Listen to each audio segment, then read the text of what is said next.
ఈ కథను ప్రారంభించే ముందు అహంకారం ఎంతటి వారికైనా మంచిది కాదని, అది ఎంత గొప్పవారిని అయినా పతనం వైపు నెట్టగలదని మనం తెలుసుకోవాలి.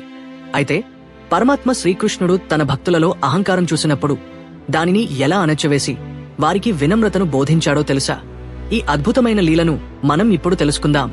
ఒకానొక రోజు శ్రీకృష్ణుడు ద్వారకను రాజధానిగా చేసుకుని పరిపాలిస్తున్న సమయంలో అతని భార్య సత్యభామ తన సౌందర్యంపై అమితమైన గర్వం కలిగి ఉంటుంది.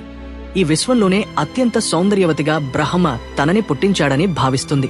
అదే సమయంలో శ్రీకృష్ణుడి ముఖ్య ఆయుధమైన సుదర్శన చక్రానికి కూడా తాను పెద్ద పెద్ద యోధులను ఓడించగలనని, వజ్రాయుధాన్ని సైతం ఓడించానని, తన సహాయంతోనే కృష్ణుడు అన్ని యుద్ధాల్లోనూ గెలుస్తున్నాడని తన శక్తిపై అంతులేని గర్వం ఉంటుంది.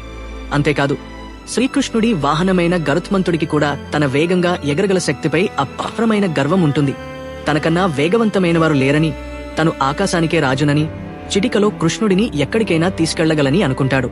శ్రీకృష్ణుడు తన రాజ్యసభలో సింహాసనంపై సత్యభామ, గరుత్మంతుడు సుదర్శన చక్రంతో కలిసి ఉండగా వారిలో ఈ గర్వం ఉన్నట్లు గ్రహిస్తాడు. అప్పుడు ఆ శ్రీకృష్ణుడు వారి అహంకారాన్ని అణచి వారికి సరైన మార్గాన్ని చూపించాలని సంకల్పిస్తాడు.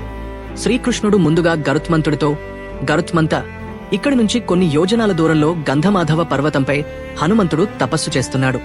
నువ్వు అతని వద్దకు వెళ్లి శ్రీరాముడు సీతతో సహా ద్వారకలో అతని కోసం ఎదురు చూస్తున్నాడని చెప్పు అని ఆదేశిస్తాడు. ఆ తర్వాత సత్యభామతో, నువ్వు సీతలాగా అలంకరించుకుని సింహాసనంపై నా పక్కన కూర్చో అని చెప్తాడు. సుదర్శన చక్రంతో, సుదర్శన్, నువ్వు ఈ మహల్ యొక్క ముఖ్య ద్వారం వద్ద కాపలాగా ఉండు. నా అనుమతి లేకుండా ఎవరూ ఈ మహల్లోకి ప్రవేశించకుండా చూడు అని ఆదేశించి సుదర్శనుడు వెళ్లగానే శ్రీకృష్ణుడు స్వయంగా శ్రీరాముని రూపం ధరించి సింహాసనంపై సత్యభామ పక్కన కూర్చుంటాడు. గరుత్మంతుడు గంధమాధవ పర్వతంపై హనుమంతుని వద్దకు వేగంగా చేరుకుని, అయ్యా హనుమ, శ్రీరాముడు మీకోసం ఎదురు చూస్తున్నారు. మీరు ఆయన్ను కలిసేందుకు వెంటనే ద్వారకకు రావలసింది. నేను కూడా ద్వారకనే వెళ్తున్నాను.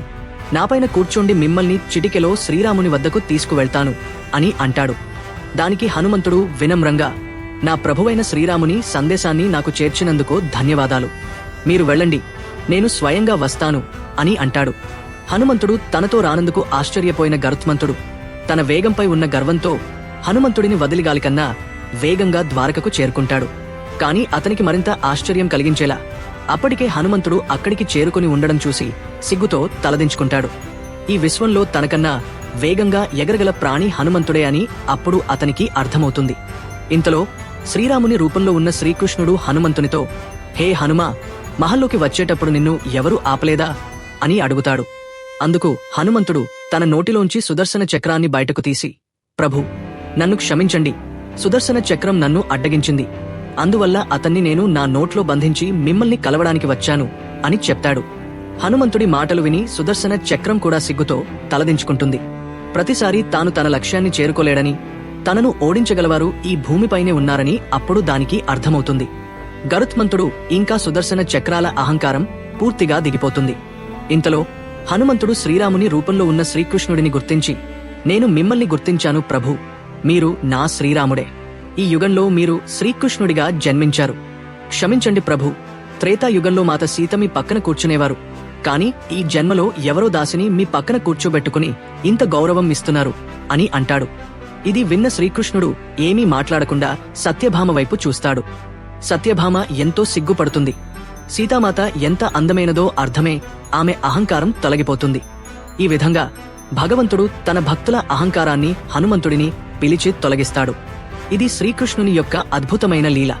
ఈ కథ ద్వారా మనం ఎంత నిష్ణాతులమైనా, ఎంత గొప్ప స్థానంలో ఉన్నా మనల్ని చూసి మనం గర్వించకూడదని, ఎల్లప్పుడూ వినమ్రంగా ఉండాలని అర్థమవుతుంది.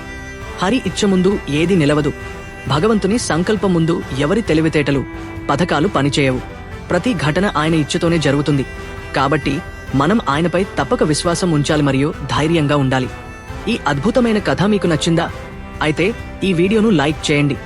మరిన్ని ఇలాంటి పౌరాణిక మరియు నీతి కథల కోసం మా ఛానల్ను సబ్స్క్రైబ్ చేయండి. మరి మీకు శ్రీకృష్ణుడి లీలలు నచ్చినట్లయితే కామెంట్లలో జై శ్రీకృష్ణ అని రాయడం మర్చిపోకండి.